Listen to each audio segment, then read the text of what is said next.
الرحمن الرحيم الحمد لله رب العالمين والصلاة والسلام على أشرف الأنبياء والمرسلين نبينا محمد وعلى آله وصحبه أجمعين ومن تبعهم بإحسان إلى يوم الدين أما بعد.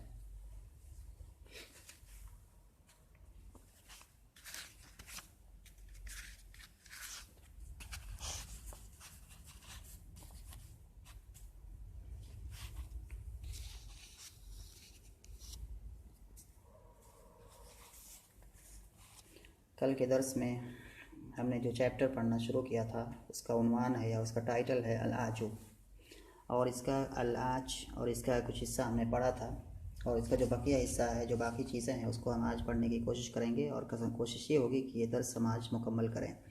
العاج اس سے پہلے والا جو درس ہے، یعنی کہ درس نمبر 41 ہے، اس 41 سے پہلے درس نمبر 40 ہے. 40 کے اندر الفیل، ہاتھی کے بارے میں تذکرہ تھا، الگ الگ اس کے بارے میں جو معلومات تھی وہاں مذکور کی ذکر کی گئی تھی. اس کے بعد ہاتھی کا ایک بہت ہی اہم پارٹ ہوتا ہے جو کہ اس کا دانت، اس کے دونوں دانت ہوتے ہیں، اس کے بارے میں یہاں پر اس درس کے اندر تذکرہ ہو رہا ہے. یہ دانت کیسے ہوتے ہیں، ان کی قیمت کیا ہے اور ان کی ویلیو کیا ہے.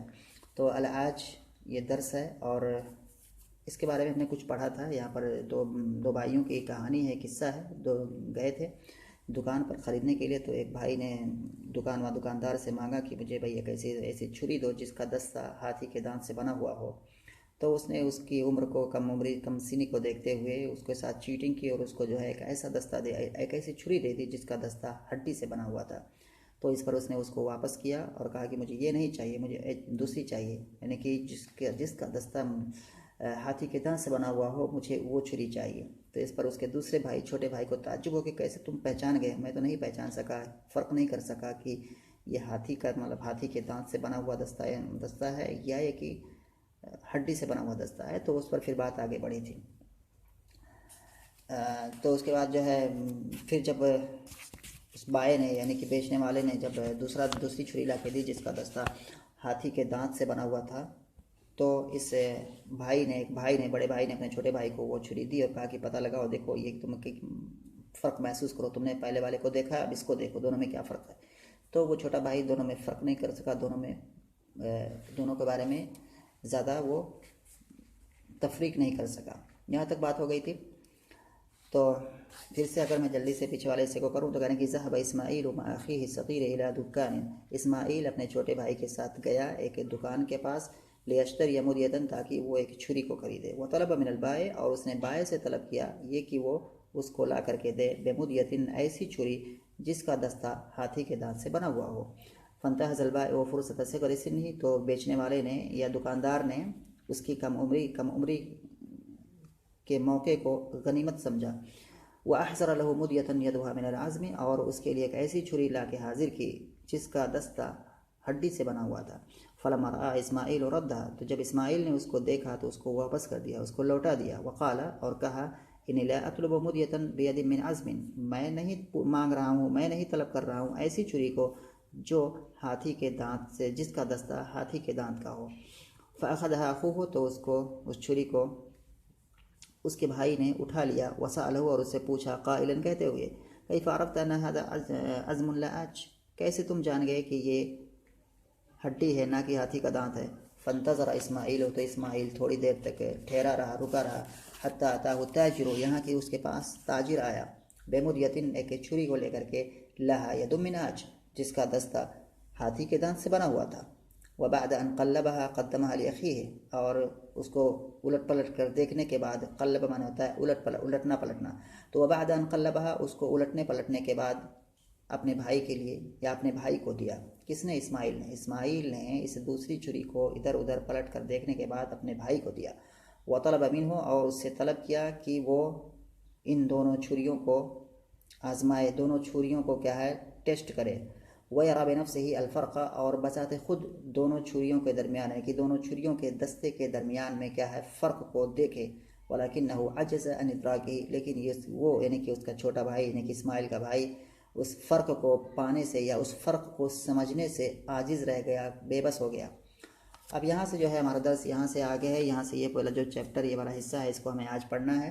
اتنا میں نے بتایا تاکہ کہانی مرتبط ہو جائے، بات سمجھ میں آ جائے. کہہ رہے فأخذ اسماعیل المدیتین، تو اسماعیل نے دونوں چھریوں کو اٹھایا، دونوں چھریوں کو لیا. ووجہ نظر اخیہ الی احدی الیدین، اور اپنے بھائی کی نگاہ کو دونوں دستوں میں سے ایک دستے کی طرف متوجہ کیا، وبین لہ ما فیہا خطوطا، اور وہ کون سا دونوں دستوں میں سے ایک دستے کی طرف اپنے بھائی کی نگاہ کو متوجہ کیا، اور وہ کون سا دستہ تھا؟ وہ دستہ جو کہ ہاتھی کے دانت سے بنا ہوا تھا، وہ مراد ہے۔ وبین لہ فیہا خطوطا دقیقۃ متقوسہ، اور اس نے اس دستے کے اندر دکھایا، اور اسماعیل نے اس کے لیے بیان کی، یعنی کہ اسماعیل نے اپنے چھوٹے بھائی کے لیے بیان کیا اس چھری کے اندر، یا واضح کیا، اسماعیل نے اپنے بھائی کے لیے اس دستے کے اندر واضح کیا چند ایسے خطوط کو جو بہت ہی باریک تھے اور جو قوس نما تھے، یعنی کہ ان کی شکل کیا ہے؟ قوس کی طرح سے ایسے بنی ہوئی تھی۔ تو کہہ رہے ہیں کہ وبین لہ، اور اس اسماعیل نے اپنے بھائی کو دکھایا اس دستے کے اندر، جو دستہ ہاتھی کے دانت سے بنا ہوا تھا، اس کے اندر خطوطاً چند لائنوں کو جو باریک تھیں اور جو قوس کی شکل کی تھی۔ متقوسہ یعنی قوس سے ہوتا ہے متقوس، یعنی کہ جو قوس کی شکل کا ہو، جو قوس کے شکل پر بنا ہوا ہو، اس کو کہتے ہیں متقوس۔ تو چند لائنوں کو دکھایا جو باریک تھیں اور قوس نما تھیں اور ایسے رنگ والی تھیں جو رنگ دستے کے رنگ سے مختلف تھا۔ یخالف کو مانتا ہے مخالفت کرنا، یعنی کہ کسی چیز کا الٹا ہونا، کسی کے برعکس ہونا۔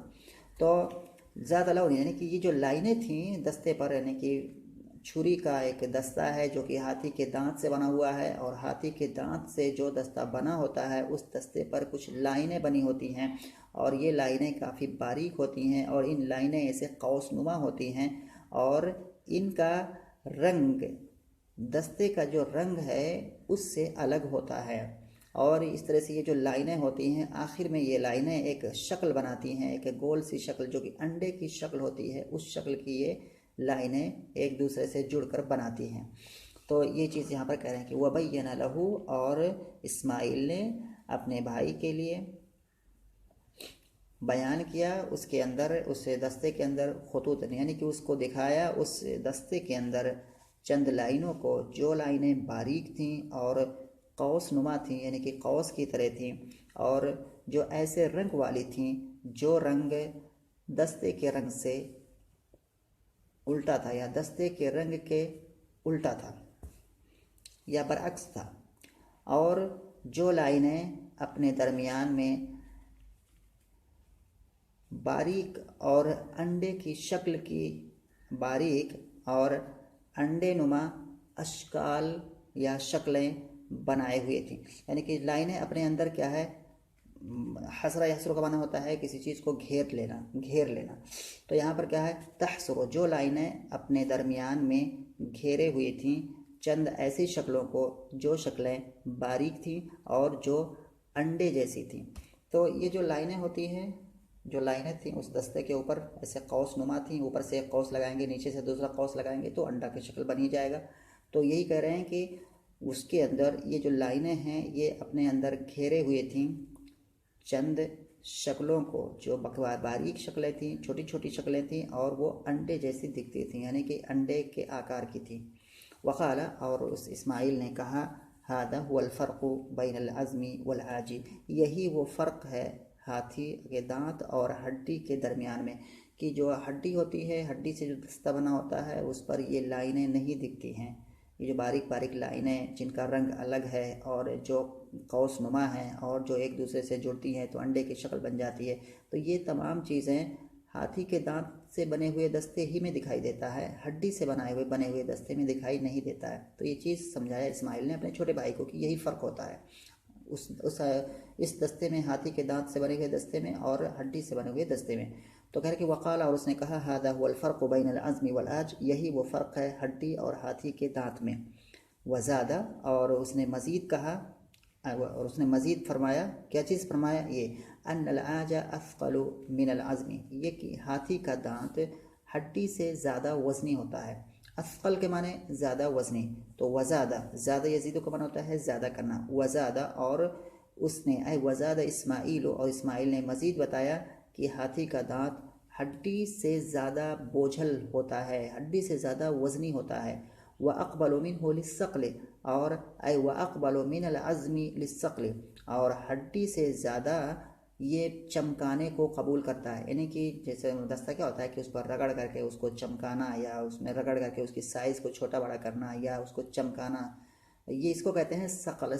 ثقل یثقل ہوتا ہے سائیکل کرنا. کسی کو جیسے تلوار ہے اس پر کوئی زنگ لگ چکا ہے, کند ہو چکی ہے, بے دھار ہو چکی ہے, تو اس کو کیا ہے چمکایا جاتا ہے, اس کو رگڑا جاتا ہے, تو اسی کو ثقل کہتے ہیں. تو ایسے ہی یہاں بھی ہے کہ وَأَقْبَلُ مِنْهُ لِلثَّقْلِ آئے وَأَقْبَلُ مِنَ الْعَزْمِ لِلثَّقْلِ اور یہ ہاتھی کا دانت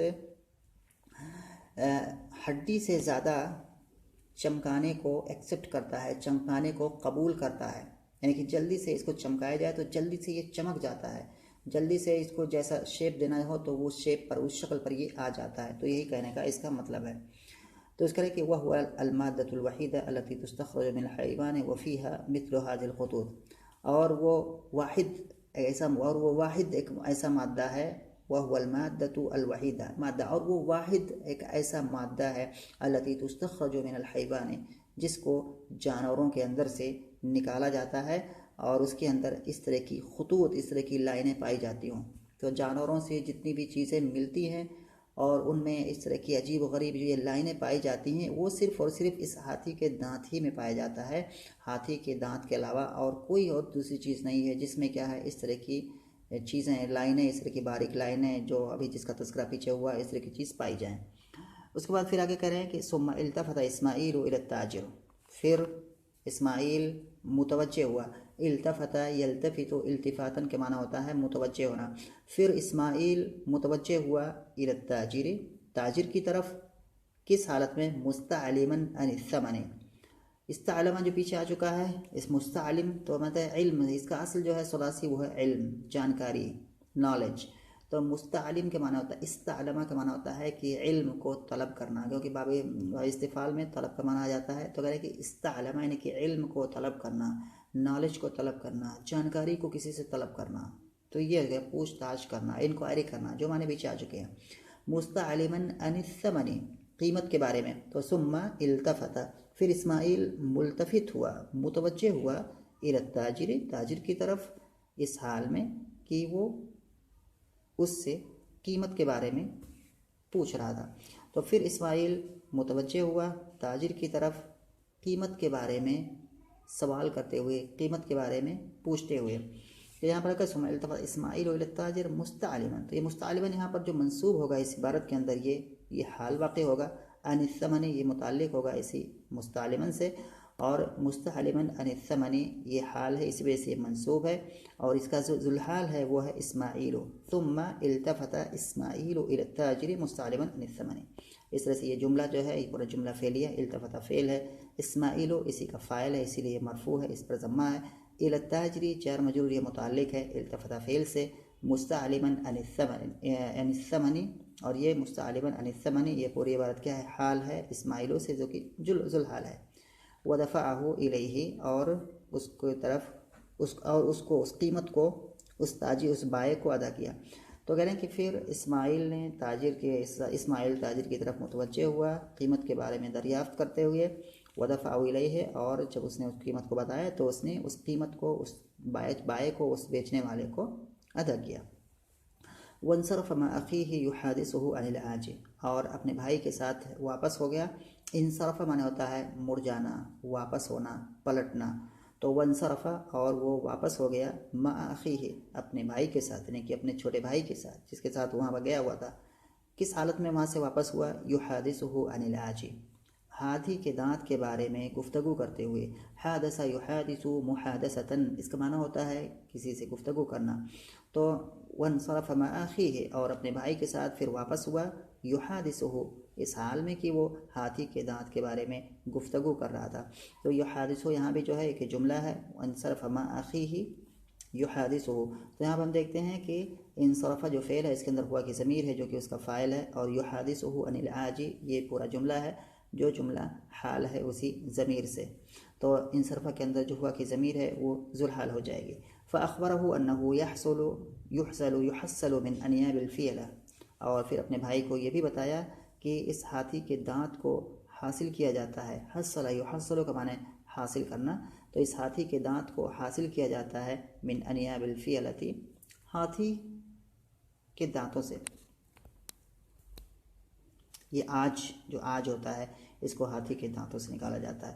وَأَنَّ خَيْرَهُ مَا كَانَ مِنْ أَفْيَالِ أَفْرِيقِيَا، اور یہ ان میں سے جو سب سے بہترین یعنی کہ جو آج ہوتا ہے ان میں سے سب سے بہترین کوالٹی وہ ہوتی ہے جو افریقہ کے ہاتھیوں سے نکالا جاتا ہے، جو کہ افریقہ کے ہاتھیوں سے حاصل کیا جاتا ہے.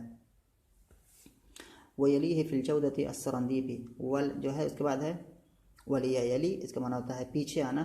تو وَيَلِيهِ فِي الْجَوْدَةِ، اور افریقہ کے ہاتھیوں سے نکالے ہوئے ہاتھی کے دانت کے بعد کس کا درجہ آتا ہے، اور اس کے بعد آتا ہے عمدگی میں سرندیبی، العاج السرندیبی. سری لنکا سے حاصل کیا گیا یعنی کہ سری لنکا کے ہاتھیوں سے حاصل کیا ہوا ہاتھی کا دانت. ثم الہندی ثم العاج الہندی، پھر ہندوستانی ہاتھی کا دانت. تو یہاں اتنی باتیں پوری ہوئیں اس درس کی جو ہے، اور انشاءاللہ پھر اگر کوئی چیز ہوگی تو اگلے درس میں پھر پڑھیں گے.